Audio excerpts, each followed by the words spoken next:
Oke, shalom teman-teman yang ada di YouTube. Wow, ada ribuan nih. Juga teman-teman yang ada di Zoom ya. Dan teman-teman yang setia, mungkin pagi-pagi, tepatnya hari ini, hari Selasa ya, 18 November ya. Selamat pagi Indonesia, selamat pagi pulau-pulau, apa kabar dunia? Ya, selamat pagi yang di YouTube ya, sahabatnya Empower Woman Ministry. Dan saat ini saudara, mari kita berdoa, kita akan mendengarkan firman Tuhan ya. Terima kasih Tuhan untuk pagi yang indah, tidur nyenyak. Engkau mengawal kami sepanjang kawal malam. Ambil alih hambamu, setiap menit hamba serahkan ke dalam tanganmu. Berkata-katalah, sembunyikan hamba sebagai alatmu di balik kuasa salibmu. Penuhi dengan karunia hikmat, pengetahuan, ketajaman, kepasihan dalam memberi pengajaran kebenaran firman Allah yang akan menghidupkan kami, menutrisikan kami, membangkit, menginspirasi dan memotivasi. Kami bukan hanya pendengar, tapi kami pelaku firman. Roh Kudus, ambil alih dan bekerjalah pribadi, lepas pribadi yang sakit disembuhkan, yang berbeban berat mendapat kelegaan. Selama firman diberitakan, kami percaya Allah hadir yang akan menghadirkan segala terobosan mujizat di dalam nama Tuhan Yesus kami berdoa. Amin. Saudara, apa kabar? Selamat hari Selasa. Ya, saat ini firman Tuhan berjudul Iman yang menembus generasi atau pewaris iman antar generasi. Ini kisah wanita yang hebat bernama Louis dan Eunike. Wow, mungkin jarang sekali diceritakan tentang Louis dan Eunike. Mereka adalah pewaris iman antar generasi. 2 Timotius 1 ayat 5, saudara, ini ayat kunci yang akan kita bahas. Sebab aku teringat akan imanmu yang tulus ikhlas, yaitu iman yang pertama-tama hidup di dalam nenekmu Lois dan di dalam ibumu Eunike, dan yang aku yakin hidup juga di dalam dirimu. Wow. Jadi di sini penyebutan nama Louis dan Eunike yang mungkin jarang ya. Kalau perempuan biasanya Esther, Deborah gitu ya saudara. Tapi sekarang kita membahas secara tuntas segala perempuan yang signifikan di Alkitab. Dan sekarang ya kita bahas tentang Louis dan Eunike. Jadi Anda juga bisa memakai nama-nama ini ya. Jangan lalap-lalap namanya Esther, Deborah gitu ya. Deborah Situmorang ya. Udah banyak gitu ya. Ya, kalau bisa digabung aja Louis Eunike gitu ya. Jadi ini dua perempuan hebat. Jadi ini pewaris iman antar generasi. Ya, saudara. Di saya menyapa yang di TikTok mungkin saat saya firman Tuhan saya nggak bisa membalas chat Anda, maafkan saya. Juga teman-teman yang di YouTube supaya saya fokus karena waktu kita singkat ya saudara. Baik, dan saya akan bahas surat Timotius. Ini adalah surat terakhir Paulus sebelum dia meninggal. Wow. Dan ini suasana yang urgensi ya, mendadak. Dan Paulus menulis kepada anak rohaninya. Jadi Anda perlu tahu siapa anak rohani Paulus, salah satunya Timotius. Ya, jadi ini dikirimnya pada saat Timotius melayani di Efesus. Paulus ini menekankan pentingnya ketekunan, ya, dan kesetiaan. Jadi nggak hanya terima Yesus, tapi jadilah pengikut Yesus yang tekun, yang setia, yang berani dalam pelayanan. Dan ayat ini Paulus menyinggung dua tokoh perempuan. Lois, Lois siapa? Ini nenek Timotius. Eunike, ini siapa? Ini ibunya Timotius. Mereka menjadi saluran utama pewarisan iman. Dari sini kita akan belajar pentingnya kita sebagai perempuan. Baik udah nenek-nenek, udah mama-mama, kita ini sangat menjadi pemeran penting mewariskan iman kepada anak-anak kita, juga cucu-cucu kita. Inilah kisah Lois dan Eunike. Jadi saya mau bahas secara kultural dulu ya saudara, saya suka mengeksegesis. Jadi pada saat itu, pada zaman itu, di abad pertama, perempuan Yahudi itu punya peran sentral. Dalam apa? Dalam membentuk iman anak-anak mereka. Jadi itu sangat bergantung pada kita, kaum perempuan, kaum ibu, walaupun udah nenek-nenek. Jadi meskipun secara publik tidak memimpin sinagoga karena wanita dibatasi, tapi pendidikan iman itu biasanya dimulai dari rumah. Omong kosong dirimu. Banyak sekali pelayananmu. Kalau di rumah tanggamu nggak beres, saudara. Suami istri yang pisah-pisahan masih bisa melayani, tapi tidak memulihkan hubungan. There's something wrong. Anak-anak yang nggak jelas, there's something wrong. Tahukah Anda, di mana para ibu mengajarkan Taurat, doa, dan nilai-nilai hidup yang takut akan Tuhan itu di rumah. Pelayanan pertama kita adalah anak-anak kita. Pelayanan pertama kita adalah keluarga kita. Omong doang, omong besar. Kalau kita itu sampai mengabaikan keluarga demi pelayanan. Karena pelayanan yang kita nyata itu di keluarga dulu, saudara. Dan inilah iman. Jangan sampai anak orang imannya bertumbuh kau buat, tapi anakmu sendiri kagak. Malah kepahitan, saudara ya. Ya, karena banyak yang begini, kecolongan di rumah sendiri. Makanya saya juga berawas-awas sebagai pengajar, sebagai pendeta, saudara. Anak-anak saya di sebelah. Bukan berarti saya nggak bisa melayani, maka saya lebih suka melayani online, saudara ya. Karena anak saya tungguin dia tidur, saya bangun, saya suka terbangun jam tadi malam jam 12, saya berdoa sebentar, saya doain anak-anak saya tumpang tangan. Kemudian jam 3 Tuhan bangunkan juga, saya berdoa, saya nyanyi. Lalu jam 4 saya putuskan jam 4 lebih saya mandi, saudara. Jadi sudah fresh ya. Ini saya nggak tahu kenapa warnanya begini ya. Nah, saya akan bahas tentang keluarga Timotius. Dia punya nenek bernama Lois. Dia perempuan Yahudi dan kemungkinan besar generasi pertama di keluarganya yang percaya pada Kristus setelah mendengar Injil. Jadi yang pertama kali percaya neneknya, saudara ya. Tapi ada juga dalam keluarga yang duluan percaya itu anaknya. Ya, itu siapapun bisa Tuhan pakai. Tidak dibatasi, "Oh, harus nenek-nenek dulu, yang tua-tua dulu." Tidak. Nah, pada saat ini yang kita bahas memang neneknya lah, Louis yang duluan percaya, saudara. Mungkin bersamaan percayanya sama Eunike. Nah, ini siapa Eunike? Ibunya Timotius. Jadi dia seorang Yahudi percaya, dia menikah dengan pria Yunani, Kisah Rasul 16 ayat 1. Jadi ini mengajarkan kitab suci sejak kecil. Mereka suka membacakan kitab suci. Saya suka menyuruh anak saya ayat hafalan, saudara. Kadang mereka nggak bisa paham, tapi dengan ayat hafalan mereka banyak dikuatkan, saudara. Jadi ini membentuk pondasi iman Timotius sebelum ia menjadi rekan pelayanan Paulus. Karena ada benih yang ditanamkan oleh neneknya dan juga ibunya. Saudara, jangan pernah Anda merasa apapun yang Anda ajarkan akan sia-sia. Percayalah itu benih. Mau itu hidup atau tidak, ada benihnya, ada waktunya, itu akan bangkit atau bangun ketika Anda tidak putus asa. Jadi ini bicara ketekunan, kesetiaan. Louis, mungkin hal sederhana yang bisa saya lakukan, yang Anda bisa lakukan sebagai ibu adalah menceritakan tentang firman Tuhan, mendoakan mereka. Saudara, jangan anggap remeh, itu sedang kita menabur benih. Saya mengajarkan ayat-ayat Alkitab pelan-pelan secara sederhana. Kadang merasa, aduh, kayaknya nggak nyambung-nyambung sama anak saya. Tapi saya tidak putus asa. Pelan-pelan saya hafalkan satu ayat yang dia suka, yang sederhana. Bahkan ada satu ayat yang tetaplah berdoa. 1 Tesalonika 5, ya saudara.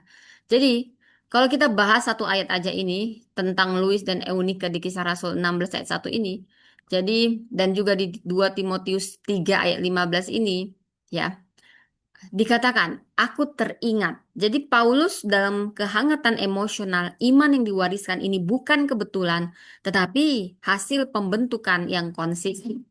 Imanmu yang tulus ikhlas, anupo, kritos, pistis, itu kalau bahasa Yunaninya. Saya suka menggali sampai ke bahasa aslinya. Ya, saudara mohon maaf kalau anak saya ini. Ayo Paul pakai bajunya sini. Ini pakai bedak nanti, pakai sebabet ya saya. Yuk, ayo ambil. Jadi, ini iman yang tidak pura-pura. Itulah iman yang tulus ikhlas, tanpa kemunafikan. Jadi pertama-tama hidup di dalam nenekmu Lois. Ini menunjukkan dimensi lintas generasi. Iman dimulai dari Lois. Dan di dalam ibumu Eunike. Eunike menjadi penghubung iman ke generasi berikutnya. Saudara, yang aku yakin hidup juga di dalam dirimu.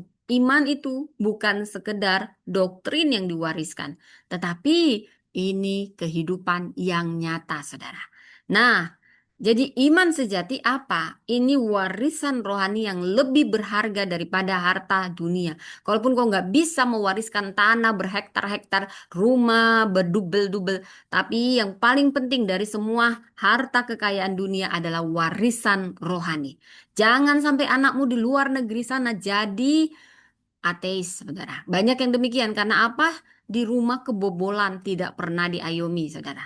Tapi ketika pergi pun anakmu merantau, kau sudah pernah membentenginya dengan warisan rohani. Mungkin ada saatnya anakmu menghadapi pergumulan ketika saya pergi merantau ke Aceh, ke Papua, ke Jogja. Saudara memang masih mainnya nggak terlalu keluar negeri lah gitu ya saudara, karena kemampuan juga di situ yang memanggil kerja dan memanggil studi. Saya selalu mencari gereja, saudara. Kenapa saya suka mencari gereja? Karena saya tahu ada apa-apa dengan saya, pasti ada pertolongan di situ. Paling tidak, ya walaupun di gereja juga nggak semua dijamin orang yang baik. Paling tidak ada yang baik, lebih banyak yang baik daripada di pasar, daripada di mall, ya saudara ya. Dan di gereja itu jelas ya gitu. Saya selalu cari gereja, saudara. Dan ini warisan dari mama saya. Mama saya dari kecil mengajarkan saya sekolah minggu, mengajarkan saya kerohanian, saudara. Jadi itu membentuk saya, karakter saya. Yang pertama kali saya cari itu Tuhan, saudara. Jangan sampai di keluarga Anda kebobolan. Dan kita perempuan punya peran vital menjaga, menyalurkan iman generasi berikutnya. Inilah warisan iman yang hidup di dalam kita, bukan sekedar cerita masa lalu.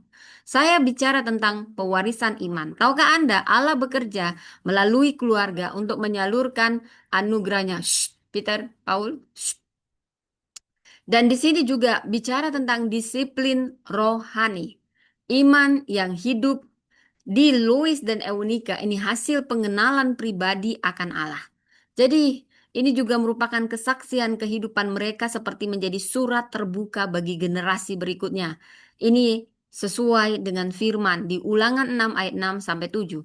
Katakanlah itu berulang-ulang, berulang-ulang. Ini bagian kita, terutama kaum ibu, untuk memberi warisan rohani, warisan iman pada anak cucu kita. Semua itu dimulai dari rumah. Sekalipun anak kita akan pergi ke luar negeri, mereka punya benih yang pernah kita tanamkan. Ada saatnya benih itu bertumbuh makin matang ditambah dengan doa-doa kita. Saudara, di tengah rumah sederhana di Listra, ada nenek yang bernama Lois yang menanamkan benih yang tak pernah layu dan dia tidak memegang panggung, tidak menulis kitab, namun suaranya bergema di hati cucunya. Dia mengenalkan siapa Allah Abraham bukan dengan retorika, tapi dengan doa yang dia bisikkan sebelum tidur. Dan dia punya putri yang bernama Eunike. Ini juga yang meneruskan jejaknya. Jadi kita itu cerminan, anak-anak itu adalah cerminan kita. Dia mengajar Timotius huruf-huruf pertama dari Taurat.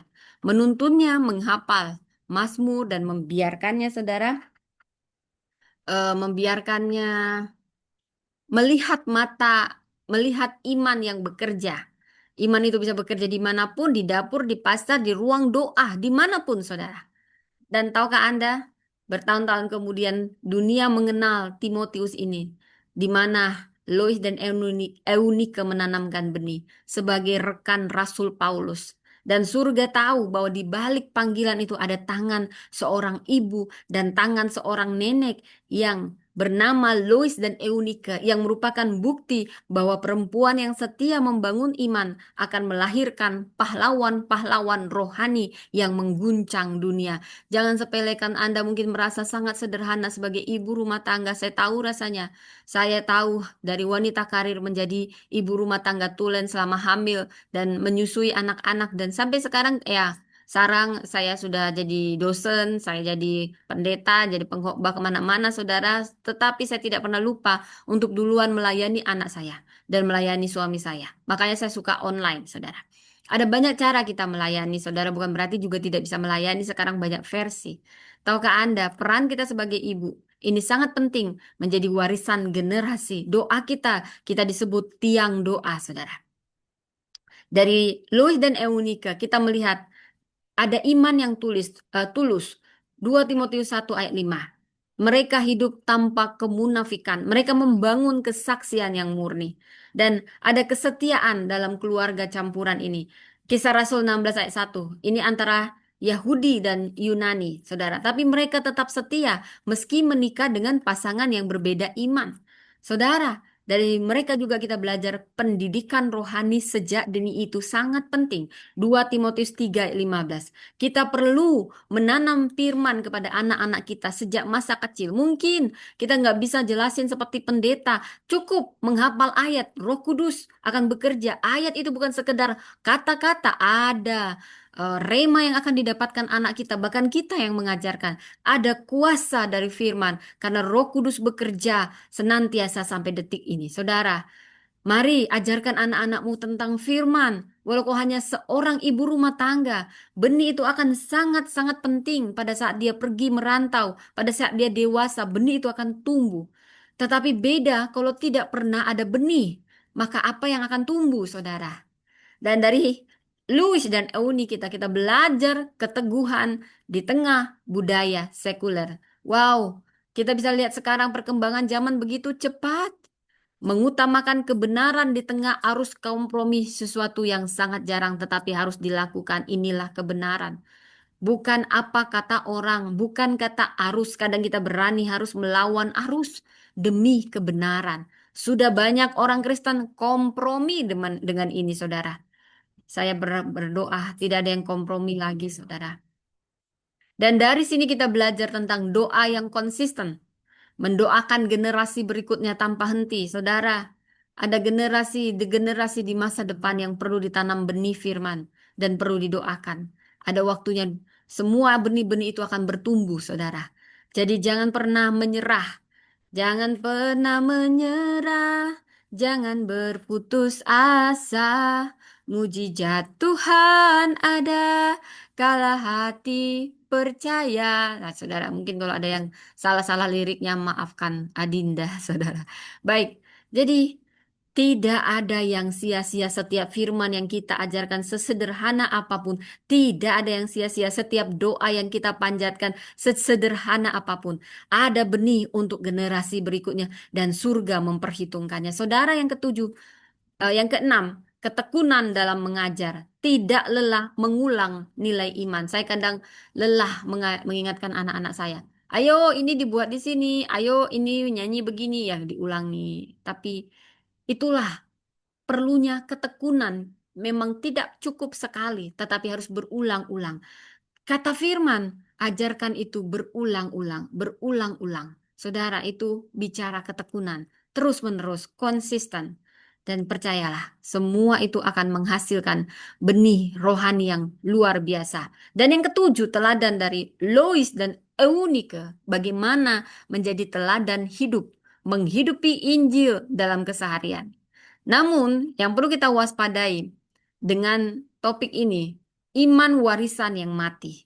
Jangan sampai anak-anak kita hanya mengenang iman kita sebagai orang Kristen, tapi tidak pernah menghidupi iman kita. Tahukah Anda?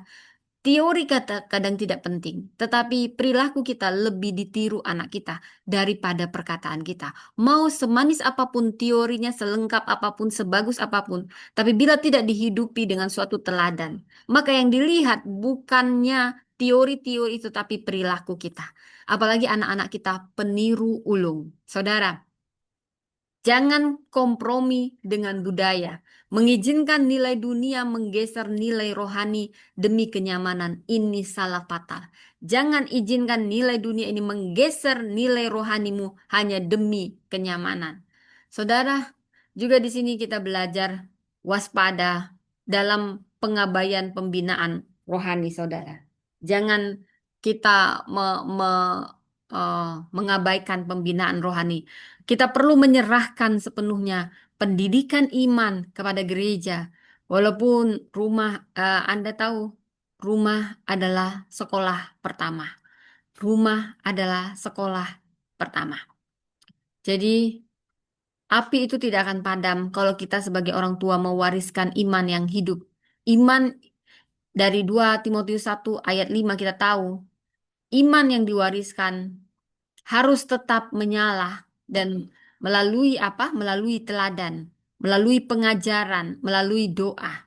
Seperti lilin yang menyalakan lilin lainnya, saudara.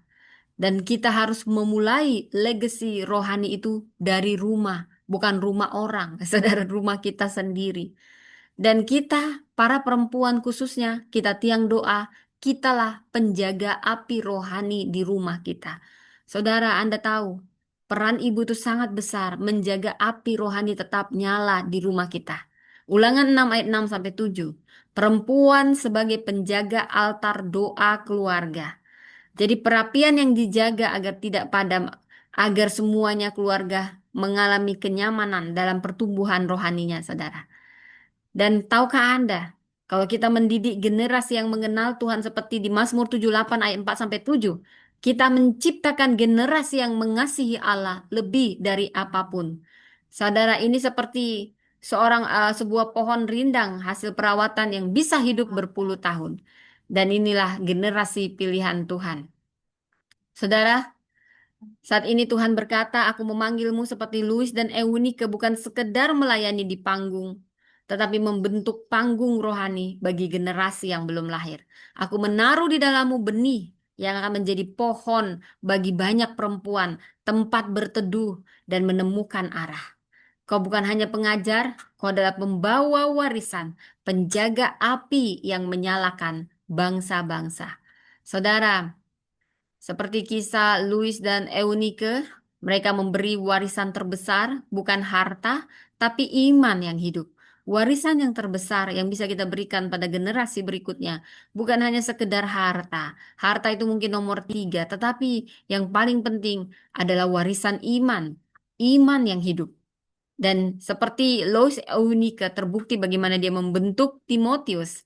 Dan Timotius dipakai Tuhan mengguncang bangsa-bangsa. Dan saat ini siapapun Anda yang mendengar ini, wariskanlah imanmu pada keluargamu, anak-anakmu.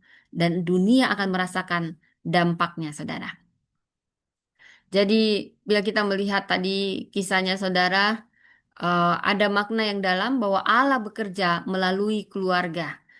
Tuhan memilih sarana yang lemah menurut dunia seperti perempuan, tetapi ini bisa dipakai untuk mewariskan iman besar. Allah adalah pembentuk generasi. Iman menunjukkan kesinambungan rahmat Allah yang turun-temurun, bukan sekedar pengalaman individu. Dan Allah sangat menghargai iman yang otentik asli. Dan Paulus memuji kualitas iman yang murni. Tuhan memandang hati lebih daripada tiris, saudara. Nah, daripada ritus ya, saudara ya. Jadi kepedulian ilahi terhadap pembentukan sejak kecil. Ini penting sekali. Karena firman yang menyelamatkan anak-anak kita mulai dari dia kecil. Saudara, dari 2 Timotius 3:15, dari sejak kecil engkau telah mengenal kitab suci. Ini mengajarkan kita, mari kita meneguhkan pendidikan iman sejak anak-anak kita, sejak dia kecil, kanak-kanak. Dan di Kisah Rasul 16 ayat 1 bagaimana dipaparkan latar Timotius. Dan Ulangan 6 ayat 6 sampai 7, Mazmur 78 ayat 4 sampai 7. Pentingnya kita memberi warisan iman bagi keluarga kita, generasi berikutnya.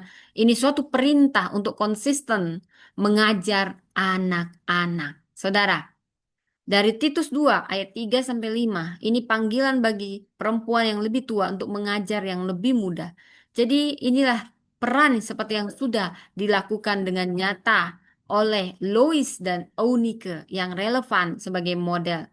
Hana juga ibunya Samuel. Ini ibu yang luar biasa, membentuk seorang nabi yang luar biasa. Karena ada ibu yang luar biasa. Doa ibu itu sangat besar kuasanya. Juga kita bisa melihat ini pada Naomi dan Ruth. Ini contoh pewarisan iman dan pemeliharaan keluarga. Iman yang tulus dan autentik. Ini iman yang dimuliakan bukan sekedar penampilan, tapi kesetiaan hati kepada Allah. Jadi hindari iman sosial, tapi mari kita melatih kejujuran rohani melalui doa kita, pengakuan dosa, dan integritas dalam kehidupan sehari-hari. Kita perlu menanam firman sejak dini pada anak-anak kita sejak kanak-kanak. Firman Tuhan itu efektif. Itu yang akan menyelamatkan ketika anak-anak kita ditempatkan dalam masa sulit. Itu akan sangat menyelamatkan jika kita tahu menempatkannya di dalam hati anak kita sejak kecil. Maka rumah kita harus kita jadikan sebagai ruang belajar Alkitab, di mana kita menceritakan Alkitab berulang-ulang, mulai di meja makan, di doa sebelum tidur. Saudara, tidak ada yang sia-sia itu. Dan ketiga, kita belajar teladannya, kesetiaan dalam persekutuan keluarga yang berbeda-beda. Mungkin ini persekutuan blasteran Yunani dan Yahudi. Tapi percayalah, mau blasteran, iman yang benar itu akan dapat bertahan, bahkan berkembang, walau dalam keluarga yang tidak homogen. Karya kasih dan kesetiaan akan membentuknya. Jadi bagi kita perempuan yang pernikahan campur mungkin sama bule juga saudara ya. Banyak orang yang nikah sama bule jadi berubah gitu saudara. Harusnya Anda yang mengubah. Bukan Anda yang berubah sok-sok ke bule-bulean gitu ya. Kalau rambut saya ini bisa aja rambutnya yang bule tapi gayanya hatinya tetap ya. Ya nggak apa-apa juga sih bule. Maksudnya kalau yang bule yang benar nggak apa-apa karena banyak juga yang benar ya saudara ya. Nah, jadi itu jadikan kesaksian dan kasih konsisten ya. Doa yang tahan lama dan rahasia. Ini doa saluran rahasia transformasi generasi. Tetap mendoakan anakmu, keturunan, catat doa-doa dan lihat penggenapannya. Paul, makan sayang. Dan kita perlu mengajar lewat kehidupan. Paulus menunjukkan iman lewat keluarga. Model ini lebih kuat daripada retorika iman yang ditularkan. Iman itu perlu ditularkan lewat teladan. Hidup saleh di hadapan anak kita. Integritas di rumah ini bicara lebih keras daripada khotbah. Jangan sampai kau bicara, jangan mencuri, tapi kau sendiri mencuri di rumahmu. Saudara ya, ketekunan tanpa publisitas ini teladan Lois dan Eunike. Mereka tidak terkenal, tapi buahnya nyata. Tuhan seringkali memakai yang tersembunyi justru untuk karya yang besar. Jadi nggak usah merasa kecil, saudara, dan hargailah pelayanan sunyi. Seperti mungkin hanya jadi ibu rumah tangga yang membina rumah. Oh, bagi Tuhan itu besar, saudara. Mungkin Anda hanya punya kelompok kecil. Mungkin Anda hanya membuat mentoring sederhana, tapi percayalah Tuhan menghargainya. Kita perlu menumbuhkan pemimpin rohani seperti yang dilakukan Lois dan Eunike. Iman hidup di Timotius sehingga dia dari sejak muda melayani dengan sungguh-sungguh. Ini adalah warisan iman yang perlu, yang akan berdampak misioner. Satu keluarga dapat menumbuhkan pelayan yang luar biasa. Karena itu kita perlu melatih generasi, memimpin, memberi mereka tanggung jawab, senantiasa konsisten mendoakan, dan kita terus mengajarkan berulang-ulang tentang Alkitab, saudara. Jadi iman itu tidak boleh hanya warisan formal, nominalitas rohani tidak, dan jangan pernah kompromi demi penerimaan sosial, dan jangan pernah meremehkan peranan sendiri, inferioritas yang diam. Kau merasa mungkin hanya nenek-nenek, ibu-ibu rumah tangga sehingga kau sendiri yang mengecilkan pengaruh rohanimu. No, stop itu. Potensi pewarisan iman terbuang. Ini kalau kita punya meremehkan diri kita sendiri, saudara. Potensi itu bisa terbuang dan generasi bisa kehilangan pelatihan iman yang konsisten. Karena itu harus sadari identitasmu sebagai alat Allah, kehadiranmu bermakna. Saudara, demikian firman Tuhan yang mau saya nyatakan, saudara. Saya percaya ini firman Tuhan, aku melihat tanganmu yang letih, namun setia. Seperti Lois yang menabur dan Eunike yang merawat aku, menabur karunia, pewarisan dalam keluargamu. Dari bibirmu akan keluar pengajaran yang menumbuhkan iman, bukan hanya pengetahuan, tetapi keberanian yang lahir dari pengalaman perjumpaan pribadi dengan Tuhan. Tuhan berkata, aku memanggil engkau menjadi penjaga nyala bagi generasi perempuan. Pelayananmu bukan sekedar seminar komprensi, tapi adalah paling penting meja-meja kecil, pertemuan rumah, dan hati-hati yang kau sentuh. Akan ada anak-anak rohani yang lahir dari doa-doamu. Mereka akan menjadi pemimpin yang menantang zaman. Jangan takut pada sorotan atau statistik, biarkan kesetiaanmu hening. Karena aku memuliakan apa yang setia. Aku memberi kepadamu hikmat untuk membentuk kurikulum rohani yang memerdekakan, menggabungkan pewahyuan, pembentukan karakter, keberanian profetik. Engkau akan melihat bekal kecilmu menjadi buah besar. Tetaplah menanam, tetaplah setia. Ini firman Tuhan. Mungkin saya percaya yang mendengar ini, Anda akan klik dengan rema yang Tuhan beri. Tuhan katakan, terus kembangkan program atau pelayanan apapun yang sedang Anda lakukan, terutama pembinaan lintas generasi, mentor, mene, pasangan ibu anak rohani. Jadikan ritual praktek iman. Penting ada doa keluarga, baca Alkitab yang tematik. Ini bisa jadi modul juga nantinya, saudara. Dan terima panggilan melatih nenek-nenek rohani, older woman sebagai agen perubahan lokal. Ini pesan Tuhan. Saya tidak tahu siapa yang dimaksudkan, tapi saya tahu yang mendengar ini, Anda akan klik ketika Roh Kudus mengkonfirmasi kembali. Saudara, kita adalah warisan.